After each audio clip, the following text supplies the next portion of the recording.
Hi, my name is Kevin O'Keefe, and welcome to CIHI's webinar series, Beyond the Numbers. I know I say this a lot in these webinars, but I think today's topic, Gray Tsunami or Golden Opportunity, Long-Term Care in Canada, has never been more relevant. That's because in 2026, we became a super-aged nation, meaning 1 in 5 Canadians are now 65 or over.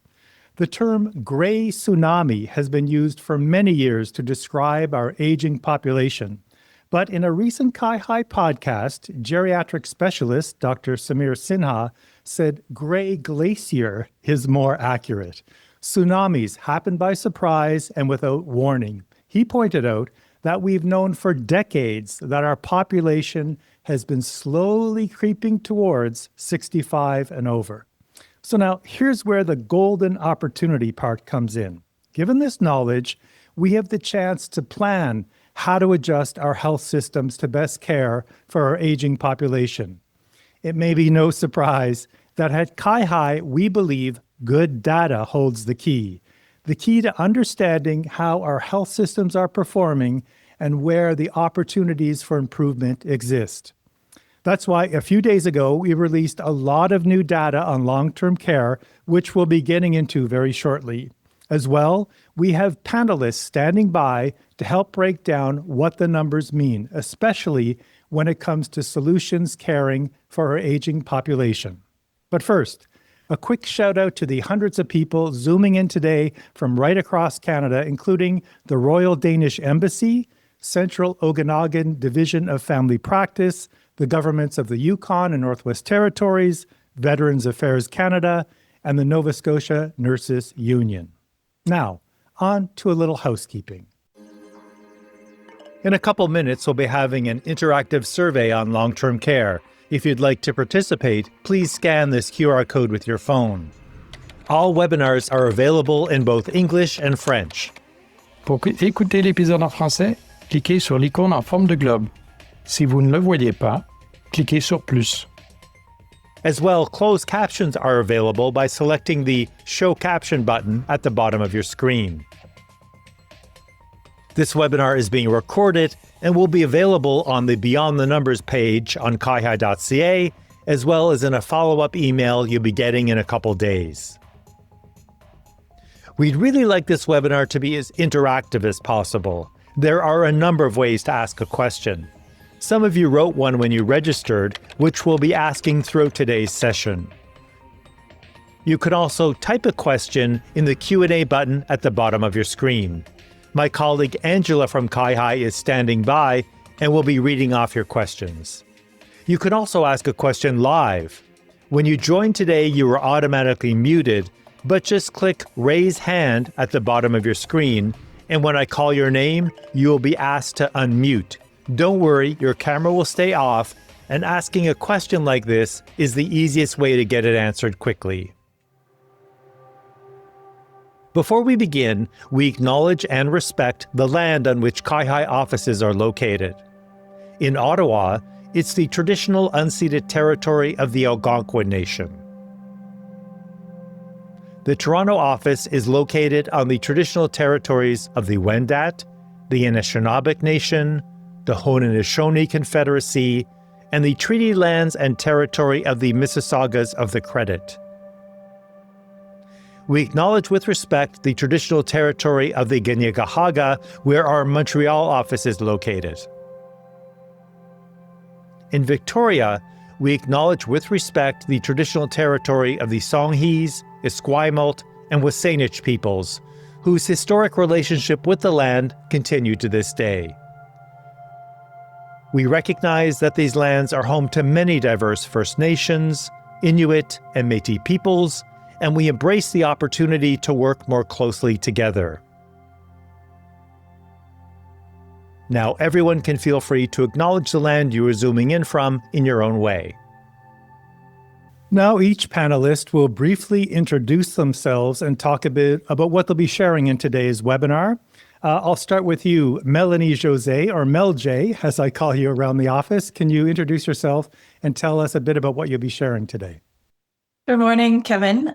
So as you mentioned, Mélanie Josée Davidson. I'm the director for the Health System Performance team at CIHI. So I essentially lead a team of brilliant analysts who analyze how our systems are performing across the country. So today I'll be sharing data that CIHI recently published, or some highlights of the data that we recently published just last week on aging with dignity in long-term care, which is a suite of indicators that are part of shared priorities across the country.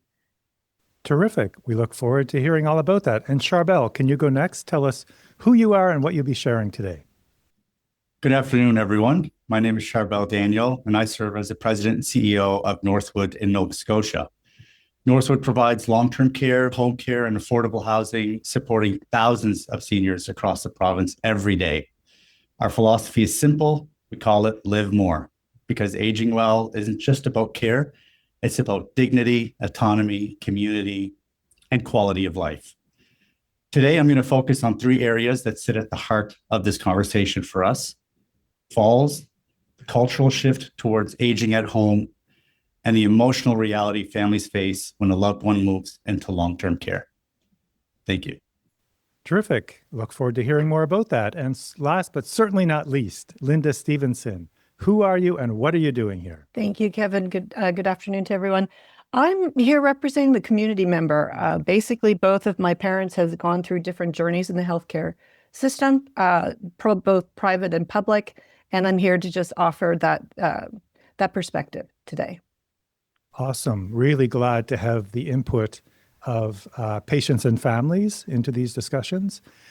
Before we get to those presentations, we want to hear from you, everybody at home listening. Recently, CIHI surveyed long-term care experts from across Canada, including frontline staff, policymakers, and researchers, to get a better understanding of the key issues they're concerned about and how our data at CIHI can better meet those needs. We've created an abbreviated version of that survey to help collect your input. I also thought it would be interesting to compare your answers to what CIHI's survey found out. So grab your phones if you haven't already, scan the QR code, and let's begin. Our first question is about just to get a better sense of who is here today. And I see a number of people have already answered, but feel free to answer as I read off the question. What is your experience with the long-term care system? Are you a clinician, a caregiver, an administrator, an analyst, a researcher, or other? And just to give you a little background, the survey that we did at CIHI, we talked to individuals from every province and territory in Canada, including those that provided direct long-term care, like clinicians, along with indirect care, including people like researchers, governments, professional associations. So just to read off what we have 7% clinicians. We have a few caregivers here, Linda, which is terrific. 17% administrators, 32% analysts, which is perhaps not a surprise since Mel J is going to be releasing a lot of new data on long-term care. We have a few researchers, 6%, and 32% other, which is fabulous. So thank you, guys. That's really helpful just for us to get a sense of who's in the room right now. We'll move on to our next question. What do you think is the main barrier to long-term care residents being socially engaged? Is it health and mobility, a person's preference or lack of choice, inadequate staffing, cognition, communication? So again, I know that social engagement is a real important issue, especially with residents in long-term care. I think that's maybe the main one that I hear often. And the survey is coming in as we speak. Clearly, we have a leading concern, and it's staffing. And I know, Charbel, I'm sure we'll talk a bit more about that. But it looks like hovering around 63% are saying it's inadequate staffing. That's the key barrier. 15% saying health and mobility, 12% communication issues, 5% condition, 5% personal preference or lack of choice. Interestingly enough, the CIHI survey agreed with what we're seeing today. 40% said it was inadequate staffing, and 24% said it was cognition. So there is some overlap there with the way you folks are thinking. We'll go on to our next question.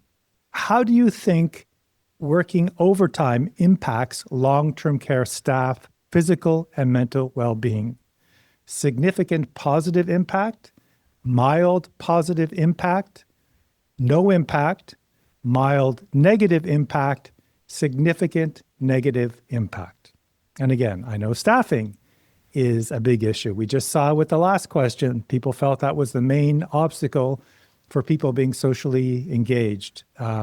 So it may not come as a surprise to anyone that it's negative impact. So I'm just looking at the results here. 77% feel overtime has a significant negative impact on staff. 17% are saying mild negative impact. Again, you guys are right on target with what the experts told CIHI. Our survey found that 77% said overtime had a mild or significant negative impact. So amazingly, exactly the same. The next question, what are the greatest barriers to reducing resident falls in long-term care? Is it policies, resident characteristics? Is it the environment, or is it the staffing? And I know, Charbel, you mentioned in your intro that you're going to be talking about resident falls. And it was actually very interesting. We had a discussion, all the panelists before we came on today. And, is 0 resident falls an ideal? Does that mean everybody's strapped in bed? Like, how do you, and I think Mel J, you're going to talk a bit about, there is an ideal in terms of target for resident falls. So no falls may not be a good thing. Too many falls is not a good thing. But what is that sweet spot? And I know we'll talk a bit more about that. What's happening now with our survey? 53% are saying staffing, 29%, 30% has said the environment, 12% resident characteristics, and only 6% said policies. Interesting, our survey with the experts that CIHI did was a bit different. It said 47% are saying resident characteristics were the issue, and staffing was only 30%, which is quite interesting that they said staffing was not the key issue versus the people attending today that feel staffing is a really important issue. Next question. What behavior initiates the use of antipsychotic medications in long-term care? Is it wandering? Is it verbal aggression? Is it physical aggression? This is our last question, by the way, and I know this is a controversial one. I know when CIHI was releasing this data, and Mel J may speak to this, there was some interest, obviously, in mainstream media about the use of antipsychotic medication. It's a hot button issue. It's an important issue, and it's one that everybody is taking very seriously. And again, you guys are right on target with what our panel of experts. So you're saying 90% physical aggression, 7% wandering, 4% verbal aggression. Our experts said 97% said it was physical aggression. The main reason why antipsychotic medication is used. So thank you for everyone who participated in that survey. Those results are really, really helpful for us at CIHI. Really appreciate that. Now, before we get into our latest long-term care data, I thought we could take a break from the numbers to remember that behind every data point is a person. Full disclosure, Linda Stevenson is a good friend of mine. We actually met at a Second City improv class when we were both navigating the healthcare systems for our parents. Yes. Not only did I find her a wealth of information, but her sense of humor was a welcome source of levity with what can be a fairly heavy topic. So no pressure, Linda, but take it away. Yes, I don't have an opening joke for those lovely introductions. I think I've been in a unique position, especially recently, because my parents had me much later in life. So I actually had to deal with elder care issues and healthcare events much sooner than my peers did. So I was navigating this pretty much on my own. My father was diagnosed with stage 4 pancreatic cancer. He was given a month to live. He had lasted 6 months because he's tough. He was really tough.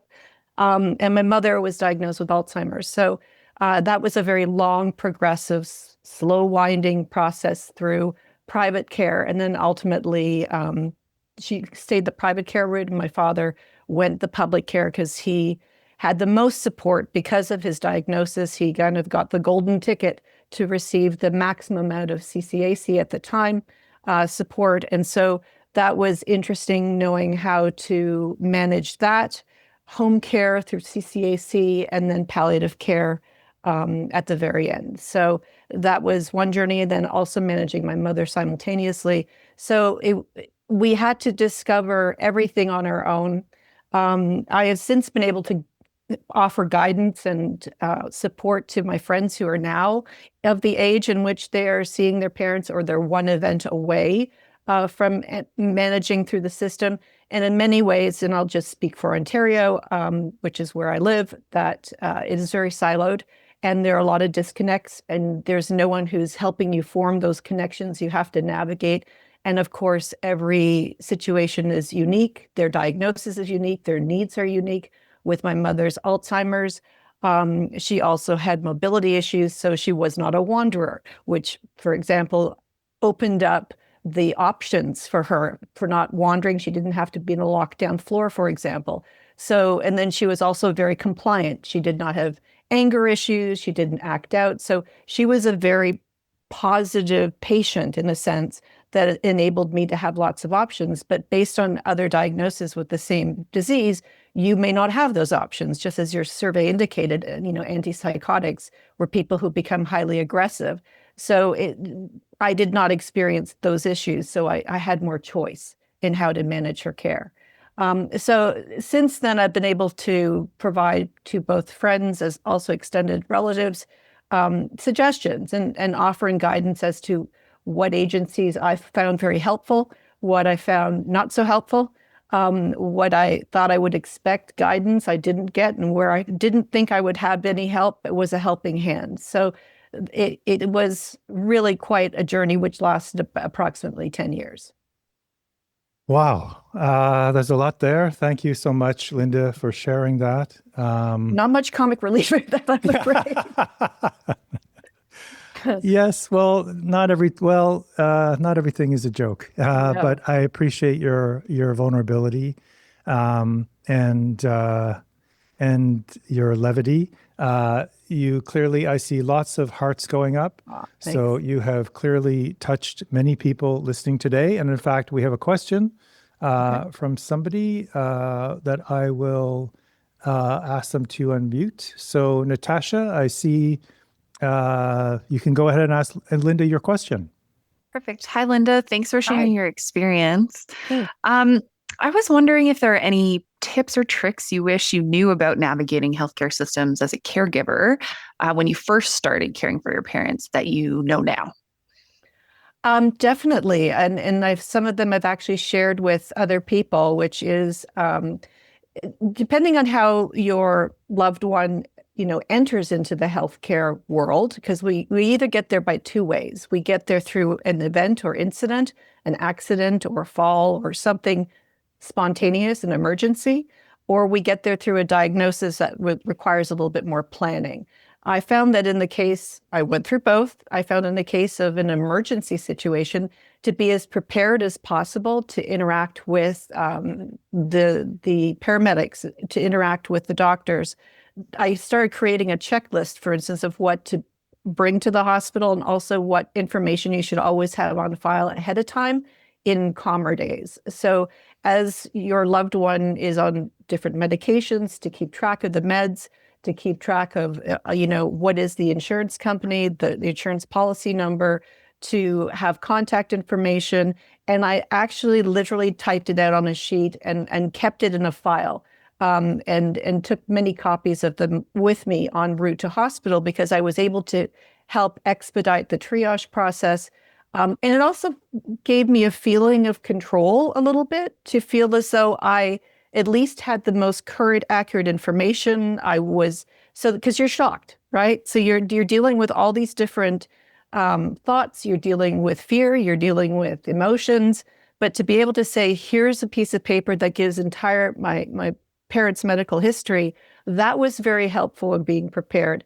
And after approximately 7 trips to the emergency room, I was able to already have a bag pre-packed as to what I was to bring to the hospital with me, to be able to provide me what I needed, as well as things that I knew that would be lacking at the hospital for each of my parents. Do you have access to that list? Because Sure. that's something that we could share. Okay, so Absolutely. yeah, so maybe what I'll Absolutely. do, there'll be a follow-up email going out to everyone here with the recording of the webinar, and I'll also include Linda's list, Yeah. because as prepared as we want to be for this, I think that's a great idea, just to have everything, kind of all your ducks in a row, because sometimes these decisions are made for you as opposed to you making them. Correct. If there's a fall, or, all of a sudden you're rushed somewhere. And so yeah, just so folks know, I will share that list in the follow-up email. I just want to quickly move on to Mel J. As I mentioned at the top of today's session, CIHI has just released a new suite of indicators on long-term care. And I'll let you take it from here, Mel J. What have we learned about the state of long-term care in Canada? Thanks very much, Kevin. So as you mentioned in your opening, Canada is becoming what's known as a super age society. So this year, that means that 1 in 5 Canadians are over the age of 65, and that proportion is going to keep growing in the coming years. In fact, our colleagues at Statistics Canada have estimated that in the next 10 years, the number of Canadians aged 85 and over is going to reach 3 million people. And that's double what we have now in that very short period of time. So this shift isn't just about demographics, it's about the very important implications about how we plan for care, how we deliver care, and also how we need to strengthen our current care capacity across the country. So as more Canadians live longer, obviously we expect them to rely more on home care and long-term care at some point in their lives. And that makes it increasingly important to understand how well our systems are supporting people now, not just to live longer, but to live with dignity and to receive the right care in the right place as their needs change. So my short presentation today is going to build on that context, and I'll share 3 or 4 key measures that we released last week. So I'd like to start our story before somebody enters long-term care. So many residents enter long-term care after a gradual decline in health or function, or after, as Linda mentioned, a short hospitalization. But it's not always because their needs couldn't have been met at home. In fact, our data at CIHI suggests that about 1 in 10 residents could potentially have been cared for at home if we had the right supports in place. The system is heavily dependent on unpaid caregiving as part of maintaining our services. So just as Linda was sharing, she was an important caregiver to her parents. Our capacity to support caregivers is also an important factor in that transition between receiving home care and transitioning into long-term care. So we know as well from our data that friends, family, spouses, support people in home care. So home care recipients have at least one unpaid caregiver. But our data shows that almost 2 in 5 of these caregivers are reporting feeling distressed and feeling like they can't go on. So we know that that is an incredibly demanding job as well as time consuming. So that's certainly borne out in our data, which shows that our distressed caregivers are providing about 40 hours or more of care per week. And that's the equivalent of a full-time job. And sometimes that is on top of a full-time job. So caregiver distress really reflects that mounting pressure in the community. So when caregivers are exhausted and supports are insufficient, care at home becomes unsustainable. And that means it shifts the demand to long-term care. So CIHI released a number of measures of quality and experiences of long-term care last week. And I'd like to start with the first one, potentially inappropriate use of antipsychotics. So medications are used to manage responsive behaviors in individuals with dementia or cognitive impairments when options like time, engagement, continuity of care are limited. Currently, there are about 1 in 4 long-term care residents in Canada that take an antipsychotic without diagnosis of psychosis. In 2025, the Appropriate Use Coalition brought together recommendations from clinical experts and set a national target of no more than 15%, emphasizing the need for appropriate, time-limited, and patient-centered use of these medications. Kevin, as you mentioned, falls in long-term care is also one of the measures that we've released, and Charbel will reflect on this. So right now for falls, we don't have a target. We know it's not zero. We know high is not good. We also know that there's a lot of variability from facility to facility. But right now, at an aggregate level, if we look across Canada, it's about 1 in 6 residents, or 17%, that had a fall in the last 30 days. So antipsychotic use and falls in this context reflects not just clinical decision-making, but our ability to balance real-world constraints, such as the environment, the safety of our residents and staffing, the changing needs of our residents, as well as workforce capacity. And one of the most important protective factors against responsive behaviors for which we are using antipsychotic use is meaningful engagement. So I'd like to share new data that we've just released. This is brand new data that we were able to calculate using clinical assessments. So once residents enter long-term care, the attention really shifts from access to care to quality of life. Social engagement, we know, is a key protective factor, promoting well-being and a sense of belonging, reducing loneliness, and helping to prevent those responsive behaviors. So this new indicator gives us insight into residents' day-to-day experience and highlights meaningful interaction is not optional. It's really foundational to our care.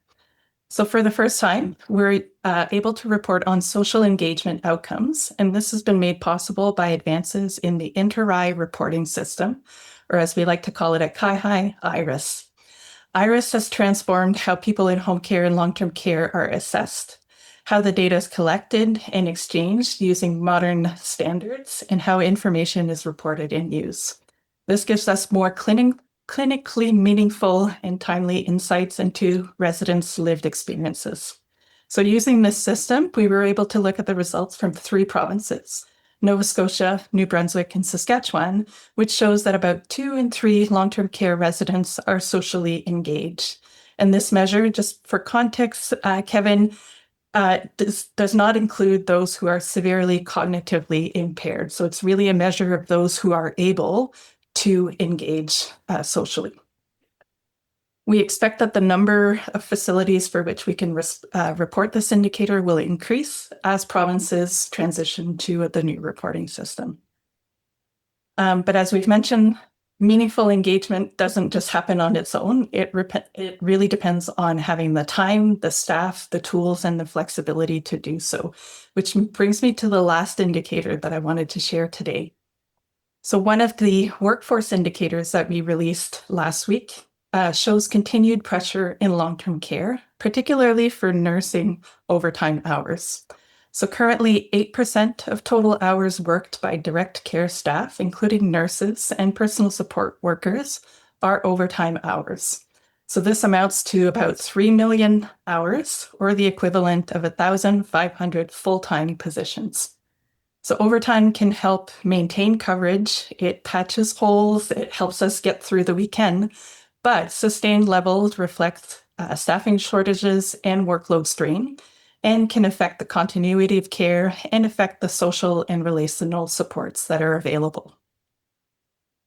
Finally, in my last slide, I just wanted to share that ultimately the balance of all of these factors, the needs of the residents, the capacity of the workforce, and the ability to provide appropriate services is a complex undertaking, and it often falls to long-term care administrators and leaders on the ground who continuously juggle these demands. So I don't envy Charbel his job of managing these competing priorities that are shaped by pressures not just in his system, but that arrive from before admission and continue throughout the care journey. So I'll leave it there, Kevin, and happy to take questions about the data.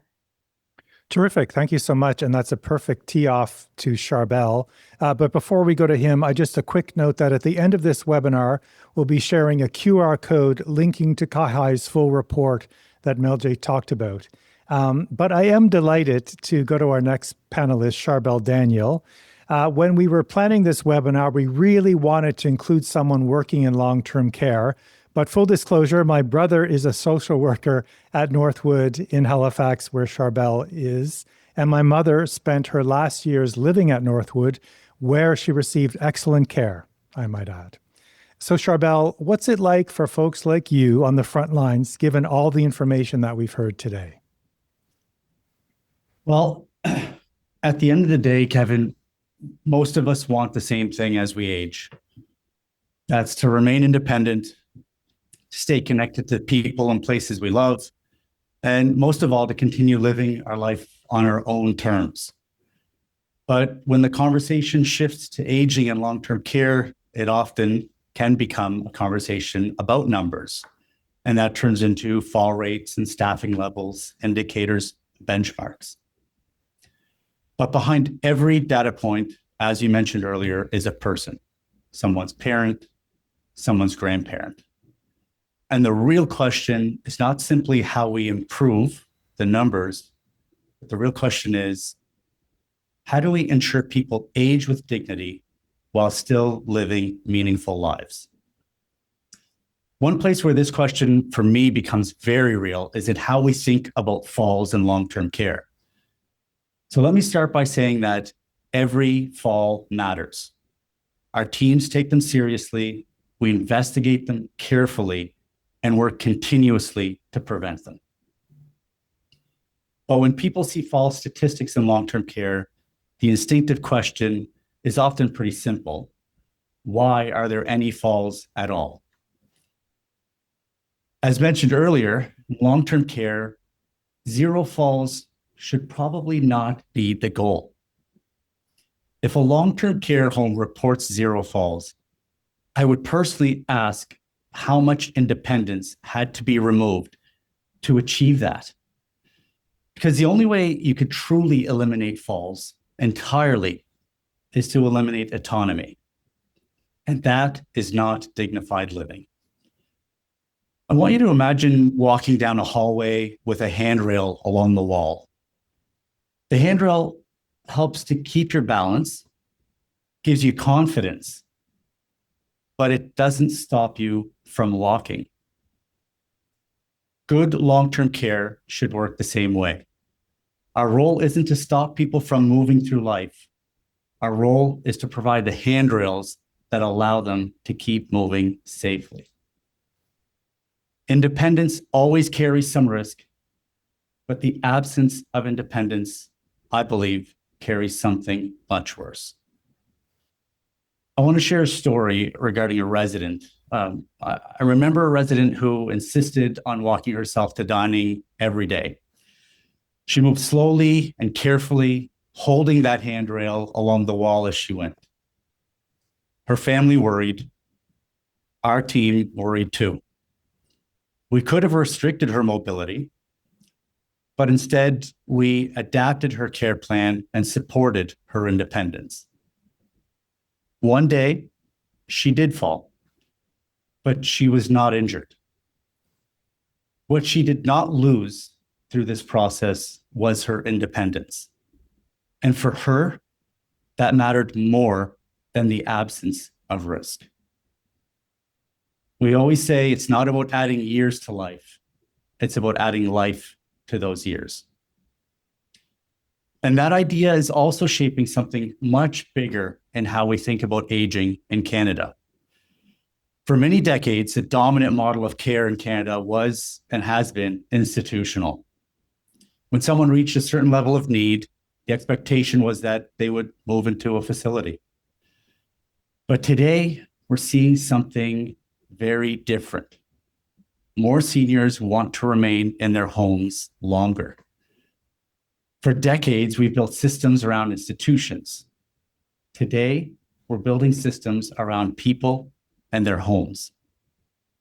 Long-term care remains essential, but it should exist as part of a continuum of care alongside strong home and community supports. And something to consider regarding the data with this transition is that when we start achieving this goal better and we have more individuals aging at home for longer, that means the individuals that we are going to receive in long-term care at a later stage in life will be more frail and more prone to risk.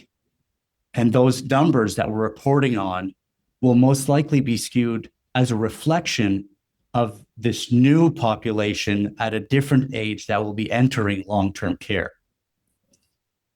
But it's also changing something on the staffing side of things that we talked about earlier, because as we're shifting towards aging at home in our system, it's also placing an enormous demand on the people who deliver that everyday care. When we talk about long-term care, we often talk about residents and families, but the other group we have to talk about and that we are talking about today, and I'm happy to be part of that conversation, is the care workforce. And that's their continuing care assistants, nurses, support staff, recreation teams. These individuals are doing deeply human work every day. They're supporting people through some of the most vulnerable moments of their lives. And that work is physically demanding, emotionally demanding, and increasingly complex. Overtime is a signal that we often see in the data. Sometimes it reflects staffing shortages. Sometimes it reflects the complexity of the needs that we are actually supporting. But behind every overtime hour is a person who stayed longer to make sure someone else was cared for. You cannot build a compassionate system without supporting the people who deliver compassion every single day. And that brings me to the last topic I wanted to touch on, which is around the emotional realities that families face. The decisions to move a parent or loved one into long-term care is rarely an easy one. Families want independence for their families. They want dignity. They want safety. And often they carry a deep sense of responsibility for the decisions they make. In fact, when something happens, such as a fall, families sometimes wonder if they made the wrong decision. And often I remind families, or our team reminds families, of something simple. The decision to move a loved one into long-term care is not a decision that's made lightly. It is almost always made out of love for their safety, out of love for their well-being, and often out of love for the relationship they want to preserve with their parent. That emotional weight is very real. Our teams approach these conversations with empathy and honesty. However, risk cannot be eliminated in human life, and our responsibility is to reduce preventable harm where we can preserve dignity and independence. Before I close, I just want to, for a moment, go back to the resident I mentioned earlier. The woman walking slowly down the hallway, holding the handrail, making her way to the dining room on her own terms. That is what this conversation is really about. Not simply preventing risk, but ensuring that even in the later chapters of life, people can continue moving forward with dignity. And if we get that right, this moment in Canadian healthcare is not a gray tsunami. I believe it's a golden opportunity. Thank you. Thank you so much for your speech. And there's so many hearts and applause. My screen is full. And I had a moment while you're speaking. I'm like, I think he's talking about my mother. I never once saw my mother in her room at Northwood. I just knew when I went to visit her, don't go to the room because she's not going to be there. She's going to be at an activity. She's going to be in the hallway. She's going to be holding the handrail. So I'm not exaggerating. I never, ever, ever once in the 3 years my mother lived at Northwood saw her in her room. She was always out, engaged, causing trouble in the middle of something and having an amazing time. Anyway, but I digress. Angela, I see some questions coming in from the people attending. Can you tell us some of the questions you're getting for our panelists? Absolutely, Kevin. So Charbel, there's one, I'm going to combine a couple into one, but essentially, is there a plan for the aging population? Because what we're seeing with LTC is that we're admitting younger people because there's not enough complex care, mental health, and support for persons with disabilities. So how are we going to have enough space for the elderly? That's a great question. And the first thing to acknowledge is that we didn't wind up in our current situation overnight, though, as mentioned, we saw it coming, and we're not going to get out of it overnight. And some of the work that has to happen is around a shift in mindset, a shift in the cultural approach to how we're caring for seniors, because it starts at home. How can we support our seniors to age at home for longer? And what do those supports look like? And what are we willing to tolerate as we work through that? That's not to say that long-term care doesn't have a place that it exists. It has its place right now. However, in its current function, in its current format, people go into long-term care with no expectation to return home. They're there until end of life. And the true delivery of long-term care facilities should be rehabilitory. It should be you go into long-term care for 6, 12, maybe 18 months so that we can rebuild that capacity for our seniors to live at home. All of this work that's happening is going to take time. The planning is there. I see the shifting happening and the supports coming into communities with adult day programs and other programs that can help seniors and all of us age at home for longer. But it's just the start. We're going to need more of those supports. We're going to need changing our mindset and how we look at this and how we approach it. And we will make our way there. But I believe the key piece for me is just the acknowledgement of the fact that it's going to take time that we feel we don't have. But it will take a bit of time to truly shift the way we look after our seniors in the current fashion. If I may interject, I think that as a caregiver myself, you need to audit the facilities. To Kevin's experience, that's amazing that your mom was never in her room, which is fantastic. But I had audited or visited many facilities when the choice came to where I should place my mother. And everyone was in a wheelchair. No one was walking.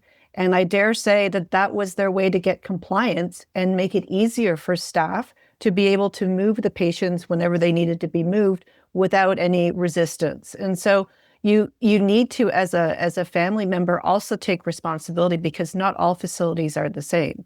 Even private facilities are not all the same. And so you need to make sure that you go in with eyes wide open because you're not going to be there 24/7. That's the point. Another point you made, Charbel, which is very true, and this is the advice I was given by physicians, which was like, at what point do I have to put my mom or my dad into a long care facility? And they all said the same thing. It has nothing to do with pain management because you can do that at home. It has nothing to do with cognitive stuff because you can do that at home. The key is safety. The moment you feel unsafe, that they're going to leave the stove on or they're not going to turn off the water because they forgot about it. Like it's this, or they're constantly falling, they're constantly dizzy. So there are different facilities that support different needs, but the mobility, you need to audit that when you walk in and just to see like how many people are really walking down the halls, how many activities are there really available for them to engage in. And that's why I think it's so great that Mel J, you talked about a lot of that. And the CIHI data is trying to capture that. that social engagement, the falls. And I know I'm seeing lots of thumbs up. And Angela, you have more questions coming in, so fire away. Great. There's a good one from Mel J. So with respect to social engagement, how are the cognitive issues that would lead someone to be excluded defined? For example, is it a certain CPS score? Thanks very much for that question. So the assessment of social engagement is based on the inter-eye assessments. So we are relying on trained care staff who observe social behaviors such as talking with others, participating in group activities, showing interest in their surroundings. And so the people that we exclude from that are residents who just can't do that to begin with. So for example, comatose residents, those who are in the last days of life or at the end stage of a disease, or who are considered to have severe cognitive impairment. So I can't give you the exact scale, but it is a very severe level of cognitive impairment, because even with mild impairment, you would expect that there's some ability to engage socially. And to your point, Kevin, I think we are very pleased to be bringing this measure to counterbalance some of the other measures around safety and quality, and really bring in more of the patient experience side to be part of our reporting so that it's more meaningful to users as well as to families, because this data is available at the facility level. It's online, so you can have a look and say, you know, when you're doing your scouting, Linda, what does this center look like? What's available in my region? So if you engage in public services like the CCAC or the equivalent thereof, they do home checks every 6 months. They put you on a list and they come in, they ask your parents, or they ask the person, you know, various questions to try and assess like how safe are they behaving. And I remember the question they asked my mother was, what would you do if you smelled smoke? And she said, call my daughter. And I was like, yeah, no. Linda will fix it. Yeah. So it was like, that was a big red flag to say my mother was not really thinking in a very constructive manner in terms of her own personal safety. So yeah, you need to have outside assessment is really the point. It's like, you may feel mom's doing okay or dad's doing okay, but you're really not, and you wish them to be, right? There's an emotion associated with it. You want everything to be the same as when you were a kid. You don't want to be the parent in the room and they now become the child. But you do need to engage in those outside people who check in every period of time to be able to do a proper assessment, to ask the right questions and to give them a score and to say, yes, we're seeing a decline or we're seeing a stability here. Like, what is the situation? And you need to draw on those resources to be partners in this decision for you as you move through this stage of your parent's life. Excellent. Lots of questions coming in. Go ahead, Angela. I think this is a really good one for Charbel. On the other side of the coin, do you have any tips on how to manage someone who does not want to go to LTC, but cannot afford home care services? Oh, that's a tough question. So I've had the experience from all angles, I would say, regarding admissions into LTC, from a loved one going in to working as a frontline paramedic, as a former paramedic, and transporting individuals to long-term care for the first time, some against their will, but that was the decision made by family and having to do that, to now being on the receiving end of it. And I don't know that there's a silver bullet for this one, aside from open, transparent communication, good understanding of the current environment.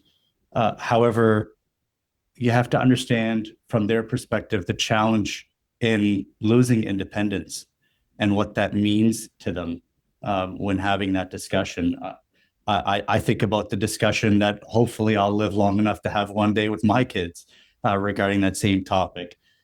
Some of the challenges are around cultural barriers too.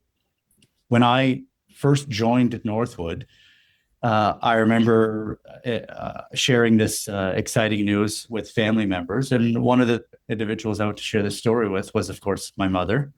And so I went to explain to her that transitioning careers now, I'm moving into Northwood to work there and so on. She asked me, what's Northwood? So I explained to her, operates across the senior, continuing, long-term care, home care, nursing home. And her excitement faded. Her smile faded. And she looked at me and she said, if you think for a moment you're putting me in a nursing facility. And I said, Mom, this isn't about you. This is about something else. This isn't what the conversation's about. But I know from my mother's perspective and culturally from her background, my mom's, our background's Lebanese, she's not accepting of this conversation. It's not a conversation I can have with her. At any point, I have to find other means. And maybe one day we'll have to come to terms with this. And I apologize. I don't think I'm answering your question very well here, aside from just saying, it's just going to be important to continue the conversation, to try and help them understand the reality of where things are at and what's needed, the fact that their safety is at risk, and also yours. It's your well-being that's being challenged here as well. And hopefully there's a middle ground there that can be met to find better care. I mean, my parents were old school, right? They thought going to a long-term care facility was basically being sentenced to prison. So like they were terrified of it. They were scared of it. And they were also scared to leave their familiar surroundings, of course, as anybody is. But I think that one of the things I did with my father, who was very logical as an engineer, he was very cut and dry. When my mother was first diagnosed, he and I toured different facilities saying, okay, what should be the outcome to where he could live with her, maybe on a different floor, depending on the progression of her illness. So we actually preemptively tried to look at it rather than being forced into it in an emergency situation. And it is a tough conversation to have. But you're like, how do you're not just going to fall asleep and not wake up. That's not everybody's journey. So you need to figure out, like, I can't even stress enough, like, people don't even have wills. I mean, it's the discussion of the end of life never happens in North American society. It's very odd. I have friends who are lawyers and don't even have a will, who have children and don't even have a will. It's like, you need to discuss what you like, what you don't like, and you just have to have that conversation when there's not an emergency facing you. And you can make levity of it and you can make light of it, but at some point, there needs to be, like, let me know where you want to be. Do you want to be with your friends? Do you want to be, because some of these places have waiting lists up to 3 years. You have to, if you haven't chosen facility, you say, yeah, I'd like to go there. You have to start planning ahead. There's no spontaneous way of doing it. So it's really, really tough. Nobody wants to face this, but you have to. It's just part of the whole process. Such a great discussion. I want to get in as many questions as possible. And I see Jay Clark, you have raised your hand, and I'm just asking you to unmute your microphone and go ahead and ask your question to our panelists. Hi, my background is in therapeutic recreation. I've worked in long-term care for about 15 years, and it can be a very beautiful landscape. It can also be a very complex landscape. So what's resonating with me today is very passionate about what everybody's saying. So let's say when a family is looking to choose a facility, or maybe not a family, somebody's chosen family or their support systems, what are some good questions that people can ask or think about? What should I be looking for, as, I'm able to give my loved one choices to where they'd like to reside. I've seen through different various workplaces that I've been in that we have some really good at the time looking tours that are offered from facilities. And I also see that with social media, we're really highlighting some of these engagements. So today when we talked about social engagement, 2 out of 3 people were really engaged. I thought that's great. And then they said, but these aren't the people who are cognitive. These aren't the people who can advocate for themselves. So these are really important things to say how our loved one's going to be taken care of. Thank you. Great questions. I don't know, Linda, if you want to tackle that. I mean, you mentioned the tours, but in terms of how did you decide ultimately for your mom? How did you make that decision? We sold their house, so it gave me a little bit of financial flexibility to go into private care, and that's essentially what we did. And I wanted to create one of the nicest environments. What's interesting is for over so many years, she would drink tea for breakfast, but she would have coffee when on vacation. The moment she arrived at this facility, she started having coffee every breakfast. She was on vacation. She's on vacation. But Great. budget is actually part of the consideration. Right. People don't realize that even public care is not free. You have to spend a certain amount of dollars per month, even in a ward situation where you're in a room with 3 other beds. So people forget that there's costs associated with it, to the grand spectrum, to private care, which could cost up to $120,000 a year. So you have to figure out budget and then what is feasible and what they like. It's a very delicate balance to figure out, if you're going to be able to go the private route or not. My father's journey was very quick, so he was able to be at home with home care 24/7 for the final month of his life, 6 weeks of his life. And then he went into palliative care for the last 3 weeks. And so that journey was very quick and compact. It wasn't messy, and Right. I did not have to spend any money there, which was great. But when it came to decisions for my mom, it really depends on what you can afford. And I then hate to- cultural I hate to- issues as well. I hate to put it like this, but how long are they going to live? Like a friend of mine is literally facing that situation right now where they're in assisted living, and they sold the house, but there's I hate to say it, a limited budget for this. And Yeah. she may live a year, she may live 5 years, she may live 10 years. So it's a really delicate dance. We have so many raised hands. I want to go to one more.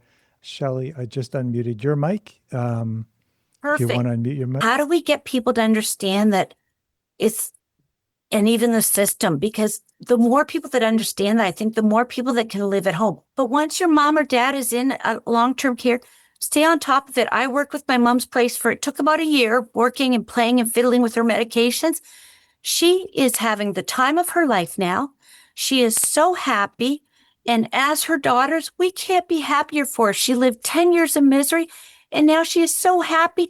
And they send me videos of her with her friends, and they're doing things every day. And I think it's a dementia that my mom has forgotten, that she's antisocial. But it is fabulous to see. But you just have to with them. It's not alone. It's a combination. Yeah. I'm sorry to cut you off. I'm glad that no. your story has a bit of a happy ending there. We're just about out of time. I don't know if we have a quick comment from anybody to address any comments from Shelley. We have about 30 seconds left. Sorry, folks. It is an absolute community affair. It is not a one person, one decision. You have to work with the person, the loved one, the family members, the community, the medical community, the diagnosis. And it's not a one thing fits all. It is definitely an individualized plan that you have to have. What a great way to end. It takes a village. I just really want to thank our panelists. This was a great discussion today. I'm glad we got so many different points of view and questions, and everybody who came out. As I mentioned at the beginning of today's webinar, we have a podcast that was just released looking at some of the challenges seniors are facing as they try to age with dignity in Canada. Stay tuned for a QR code linking to that episode. Also, there'll be a QR code linking to CIHI's full report that Mel J talked about. And lastly, a QR code for a free CIHI course looking at how to reduce the use of antipsychotic medication in long-term care.